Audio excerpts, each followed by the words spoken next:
If you would like to see more articles like this, please support our coverage of the space program by becoming a Spaceflight Now member. If everyone who enjoys our website helps fund it, we can expand and improve our coverage further. Editor's note, updated at 9 a.m. Est, 1400 GMT Tuesday with Blue Origin's announcement of a scrubbed launch attempt. Updated at 10:30 p.m. Est, 0330 GMT on deck. 19, with new target launch date. File photo of a New Shepard rocket at Blue Origin's test site in West Texas before a previous flight. Credit, Blue Origin. Blue Origin scrubbed the planned launch Tuesday of the company's suborbital New Shepard booster from West Texas due to a ground infrastructure issue. Liftoff was set for 8:30 a.m. CST, 9:30 a.m. Est, 14:30 GMT Tuesday from Blue Origin's sprawling test facility north of Van Horn, Texas, but Blue Origin tweeted shortly before 8 a.m. CST that the launch was delayed. "We are scrubbing today's. Stand by for updates as we see what weather looks like for tomorrow." Blue Origin tweeted an update later Tuesday, still working through ground infrastructure issues and monitoring incoming weather in West Texas. Slating next launch window net Friday 12/21 pending further review. Stay tuned for updates as we learn more. When it takes off, the flight is expected to climb to an altitude of more than 60 miles, or 100 kilometers, powered by a hydrogen-fueled B-3 engine. The NASA research payloads will fly inside a crew capsule on top of the New Shepard booster, but no passengers will be aboard the launch. The booster and capsule will separate after shutdown of the rocket's main engine.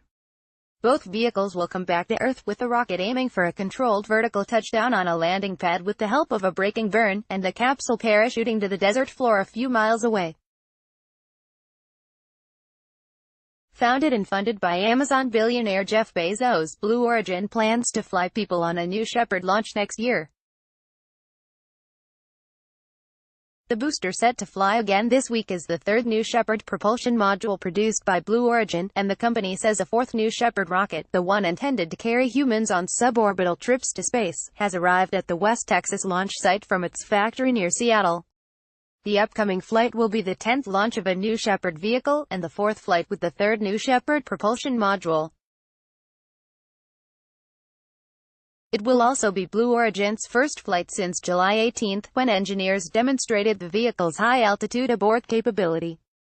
The capsule's solid-fueled abort motor fired to quickly accelerate the craft away from the rocket, simulating the escape maneuver passengers would use to quickly get away from a failing booster at high altitude. Blue Origin accomplished a lower-altitude abort demonstration in 2016. Blue Origin is expected to use the same booster and crew capsule from the July mission on the upcoming launch, which was scheduled less than a week after one of the company's main competitors in the suborbital space tourism market, Virgin Galactic, flew its spaceship-to-rocket plane to the edge of space for the first time with 2 test pilots at the controls. The spaceship-to-rocket plane reached a maximum altitude of 51.4 miles, or 82.7 kilometers, on Thursday's test flight, above the 50-mile mark used by the U.S. Air Force and the Federal Aviation Administration to determine who gets awarded astronaut wings. Blue Origin's New Shepard flights, none of which have carried passengers or employees to date, have reached altitudes over the 100-kilometer, 62-mile, Kármán line, the internationally recognized boundary of space. An April 29 New Shepard test launch flew to an altitude of 351,000 feet, or about 107 kilometers.